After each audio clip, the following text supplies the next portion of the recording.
FEMA Administrator Deanne Criswell will be in the hot seat today, testifying before the House Oversight Committee over questions of alleged anti-Trump bias in the agency. All as Chairman James Comer calls out alleged political bias within FEMA. Watch.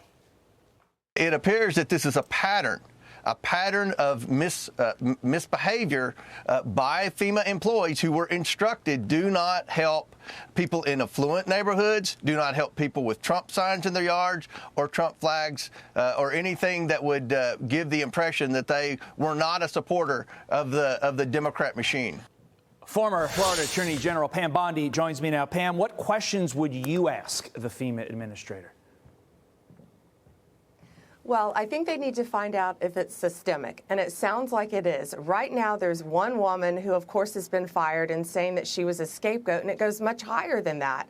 So I think that's very important to find out. And also, they're going to be able to obtain their emails, their text messages, and I firmly believe all this will be uncovered. But if it's systemic throughout FEMA, which I believe it probably is, then they're going to have a tremendous problem on their hands, especially when Kristi Noem takes office very soon and runs that organization. Because these aren't Democrats, these aren't Republicans, these are Americans who are having their civil rights violated because they chose to have a Donald Trump sign in their front yard. So at the end of the day, you are confident that FEMA leadership will ultimately be held accountable and change will come to that agency if wrongdoing is found?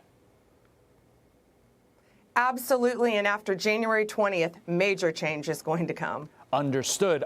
Speaking of change, a lot of change happening there in Florida as so many individuals are being tapped for Donald Trump's administration. Governor DeSantis says he will likely name a replacement for Senator Marco Rubio's seat in early January, with President-elect Trump's daughter-in-law, Lara Trump, emerging as a possible successor.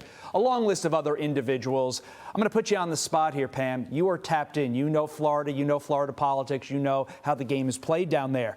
Who's the front runner? You know, I don't know who the front runner is, but I know who's extremely qualified, and that's Lara Trump. I know her very well. She is a proven leader.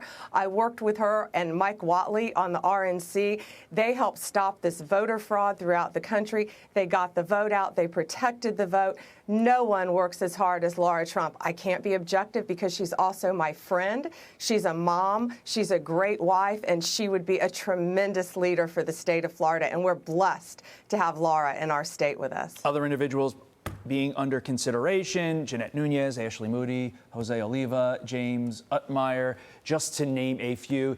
A lot of attention going to be paid to who ultimately Ron DeSantis picks and the implications going forward for the 2026 governor's race there in Florida. Meantime, Pennsylvania Governor Josh Shapiro siding with the state Supreme Court, ruling not to count certain mail-in ballots, saying, quote, any insinuation that our laws can be ignored or do not matter is irresponsible and does damage to faith in our electoral process. The rule of law matters in Pennsylvania. It is critical for counties in both parties to respect it with both their rhetoric and their actions.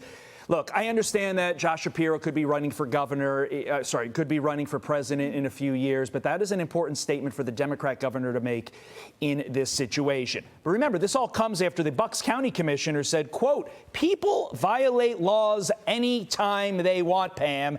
Yes, and those people, Pam, are called criminals. Final thoughts to you.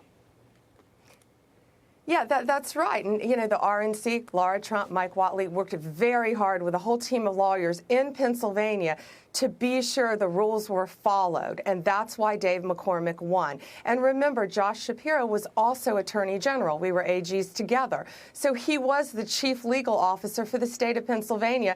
So I would anticipate he's going to follow the law, which he said he would. This is a tremendous win for our country because it's saying you can't cheat, you can't violate the rules, you have to play by the laws in which we all share. And that's what's happening in Pennsylvania. So it's a great win. I definitely feel like this is part of a trend, Pam. I mean, we saw over the course of the last 4 years under the Biden administration, Supreme Court decisions, especially in the student loan context, that were literally ignored by the President of the United States. It set a bad precedent. Hopefully, Josh Shapiro, a Democrat, in a move that, quite frankly, hurts his Democrat Party, siding with the rule of law is an important change. Pam Bondi, thank you for your time. Important topics. We got to all of them. Thanks so much. Thank you.